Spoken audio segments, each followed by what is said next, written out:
안녕하세요. 네이버에서 반도체 업종과 IT 산업 담당하고 있는 임주성입니다. 자, 3월 13일 퓨릿 리뷰 진행을 해 보려고 하는데, 오늘 영상에서는 투자에 필요한 포인트들 정도 간단하게 좀 짚고 넘어가려는 영상으로 준비를 해 봤습니다.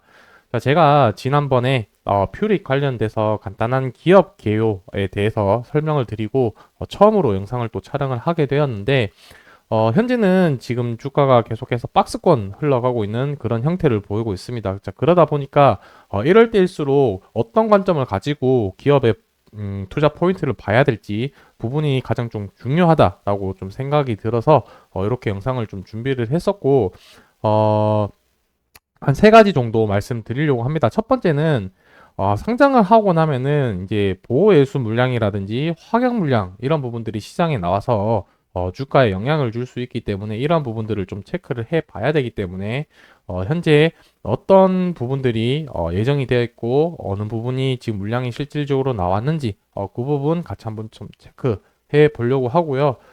그리고 실질적으로 이제 반도체 전 공정에 해당하는 기업이다 보니까 매출이 좀 중요한 부분이 될 수밖에 없습니다.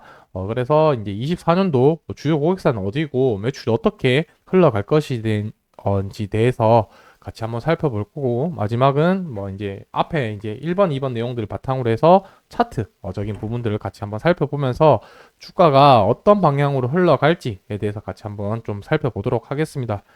자, 좋아요, 구독, 응원의 댓글 한 번씩 달아주면 제가 영상 지속적으로 제작하는데 큰 힘이 되니까 한 번씩 좀 부탁드리면서 먼저 요 물량들 한번 좀 살펴보도록 하겠습니다. 자, 먼저 이제 보호예수 물량이라고 하는 것을 좀 살펴볼 텐데, 보호예수 물량은 간단하게 법적으로도 이제 이 물량은 특정 기간 동안 매도를 못 한다라는 제한을 두고 있는 부분인 거고, 대부분 이제 대주주 관련한 이제 인원들 관련해서 이제 해당하게 되는데, 일단 보시게 되면은 보호해수 기간이 이제 2년, 1년 6개월, 1년 6개월, 3개월 해서 당장에 물량이 초과될 수 있을 가능성, 나왔던 주식 수라고 한다면 93,000주 정도 시장에 이미 나왔겠네요.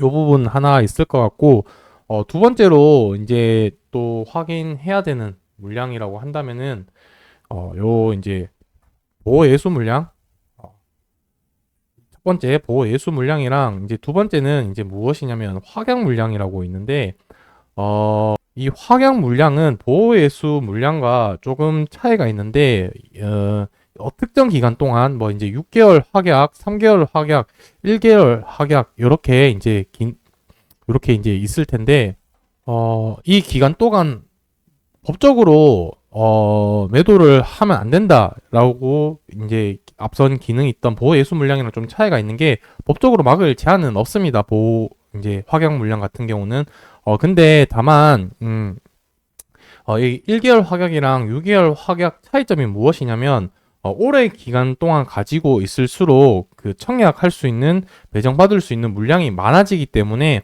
이런 기간 차이를 발생을 두는 거고요. 만약에 이 기간 내에 매도를 하더라도 법적 제재는 없지만, 다음 이제 추후 이제 청약 관련해서는 이제 좀 제재를 받을 수 있는 그러한 기능을 가지고 있는 거라고 생각을 해주시면 되겠습니다. 그래서 3개월 이제 3개월이랑 1개월 물량 같은 경우는 뭐 1개월 15일 확약 물량은 비중 자체가 되게 작죠. 그래서 문제는 안 될 것 같고, 3개월 같은 경우는 이제 47만 주 정도 물량이 있었는데, 이 부분 아마 시장에서 어느 정도 해소가 된 걸로 좀 보입니다. 앞서 말씀드린 여기 보시게 되면은 이제 이제 해서 음 3개월 관련된 거 93,000주, 그리고 확약 물량에서 47,000주 정도 합쳐서 이 물량들이 시장에서 어느 정도 해소가 될 것 같은데, 이 부분은 차트를 좀 이따가 보면서 다시 한번 언급 드릴 테니까 이 부분 좀 기억을 해 주시면 좋을 것 같고, 6개월 확약 물량이 이제 27만 주 정도 남아 있다, 이렇게 좀 기억을 해 주시면 되겠습니다. 그래서 결론적으로 제가 정리를 해서 드리고 싶은 말씀 무엇이냐면, 당분간 확약 물량이나 보호예수 물량은 나올 물량은 당분간은 없고, 그나마 이제 2개월 뒤에 2개월 뒤가 아니고 이제 당장 다음 달이 되겠네요. 다음 달에 27,000주 물량 나올 물량이 예정되어 있고 그 외적으로는 당분간 없다. 이렇게 좀 기억을 해 주시면 좋겠습니다. 자, 그 다음에 관련된 내용을 말씀드리고 싶은 부분은 이제 고객사랑 관련된 내용들을 한번 좀 살펴보도록 하겠습니다.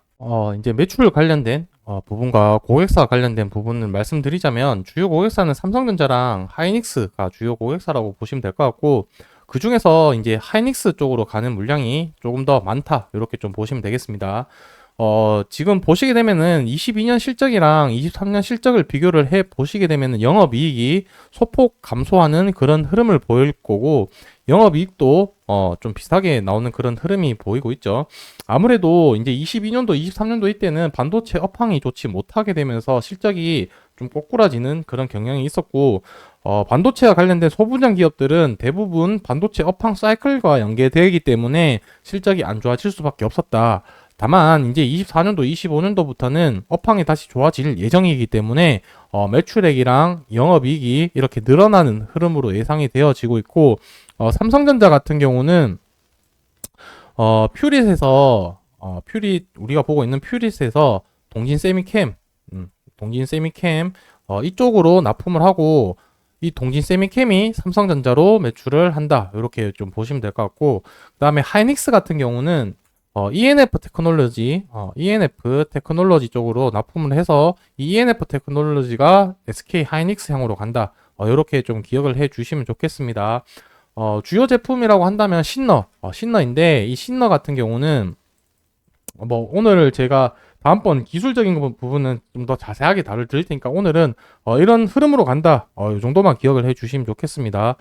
신너 제품을 보통 이제 포토 공정에 이제 같이 사용을 하는데 포토레지스트 쪽을 이제 이 감광액을 없애는데 사용하는 목적이라고 보시면 좋을 것 같고 이 포토 감각액이랑 신더랑 그냥 한 세트로 좀 움직인다. 이렇게 기억을 해 주시면 좋겠습니다. 어쨌든 지금 반도체 그 이제 기술 트렌드 자체가 점점 작게 만들고 낸드 플래시 같은 경우는 높게 쌓는 미세화와 고도화가 진행되어 가는 과정인데 그렇게 되면은 한 공정당 진행해야 되는 스텝 수 단계가 많아지게 될 거고 그렇다는 것은 거기에 사용되는 소모품들 뭐 감각액이라든지 신나라든지 이러한 부분들이 늘어날 수밖에 없고 이 늘어난다는 것은 결국에 매출이 늘어날 수밖에 없다. 이런 결론을 좀 내릴 수가 있겠습니다. 그래서 두 가지 그 뭐라 해야 될까요? 호재거리라고 하면 좋을 텐데 첫 번째 호재는 무엇이냐면 반도체 업황이 좋아져서 물량 자체가 늘어나서 그 부분 하나 매출이 늘어날 가능성이 있고 두 번째는 그와 동시에 반도체 공정 자체가 미세화 고도화가 되면서 그 과정 속에서 스텝 수가 늘어나면서 사용 물량이 늘어나기 때문에 앞으로는 좀 더 많은 실적 성장 예상이 이루어진다. 이렇게 좀 생각을 해 주시면 좋겠습니다. 자, 그래서 매출이 24년도 같은 경우는 150억 정도 예상을 하고 있는데 150억이 아니고 1,500억입니다. 단위가 10억 원 단위인데 제가 아까 좀 잘못 설명을 한 것 같은데 그 부분 양해 좀 바라고요. 나누기 4를 한다면 뭐 분기당 300에서 400억 정도로 이제 매출이 생각을 할 수 있을 텐데 1분기, 2분기보다는 3분기, 4분기 쪽으로 매출 비중이 조금 더 높을 거라고 저는 좀 생각을 하고 있습니다. 왜냐하면 아직 반도체 업황이 회복되어 가고 있는 단계이기 때문에 상반기보다는 하반기 때 매출 비중이 조금 더 올라갈 가능성이 높다. 이렇게 좀 기억을 해 주시면 좋겠습니다. 자, 그래서 이제 정리를 좀 하자면은 여기 첫 번째에서 제가 보호의 수랑 그다음에 화경 물량 어떤 게 있는지 말씀드렸고 지금 이제 고객사 삼성이랑 하이닉스 그리고 예상 매출 정도 언급을 드렸고 마지막 차트 좀 보면서 말씀드리도록 하겠습니다. 아까 그 보호의 수 물량 관련해서 45만 주, 50만 주 정도 됐던 것 같은데 상장 이후에 3개월 이제 물량이 되겠죠. 3개월 이후라고 한다면 이제 1월 18일 요때가 될 텐데 요때가 지금 가격이 개파락을 하고 나서 지금 주가가 이제 올라갔는데 요때 이제 시가가 얼마였냐면 11,300 50원 정도였습니다. 자, 요때 어느 정도 물량이 해소되었다라고 생각이 드는 부분은 무엇이냐면 이때 거래량이 얼마나 거래가 됐냐면 한 54만 주. 아까 유통 물량이 한 50만 주 정도 된 거라고 생각을 했는데 뭐 어느 정도 해소가 되지 않았나라고 좀 생각이 들고 있고 뭐 그 부분은 거래원이나 이런 부분들을 좀 체크를 해 봐야 될 텐데 잠시만요.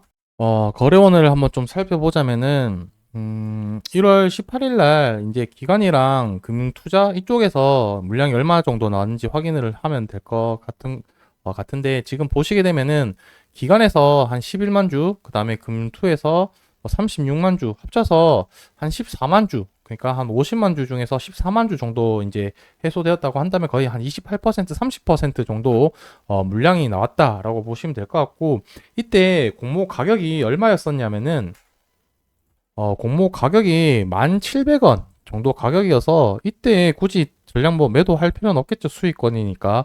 그래서 일부 정도만 차익 실현한 걸로 좀 보여지고 있다. 이렇게 좀 보시면 되겠습니다. 마지막으로 차트 같은 경우는 지금 박스권을 그리고 있는 상태인데 저는 지금 요번 주 지금 수요일 오늘 수요일이니까 목금 금요일까지 좀 중요하게 생각하는 가격은 주봉상 가격이 좀 중요하다라고 좀 말씀드릴 수 있을 것 같은데 주봉 11선이 12,800원이거든요. 이 초록색 굵은색 선이 주봉 11선인데 이 주봉 11선은 이탈하면 안 된다라는 관점으로 저는 보고 있기 때문에 이번 주 주말 동안 12,800원을 이탈하는지 이탈하지 않는지가 제일 중요한 포인트가 되지 않을까라고 생각이 들고 있습니다. 그래서 제가 오늘부터 계속 뭐 영상 촬영하면서 말씀드릴 텐데 이번 주까지는 이 12,800원 가격이 좀 가장 중요하다 포인트로 보시면 될 것 같고 그 외적으로 관련된 내용들 하나씩 또 계속 풀어드릴 테니까 좋아요, 구독 한 번씩 눌러주시면 감사하겠습니다. 오늘 영상은 여기서 마무리하는 걸로 하고요. 내일 또 다른 내용들 가지고 또 리뷰를 진행을 해 보도록 하겠습니다. 감사합니다.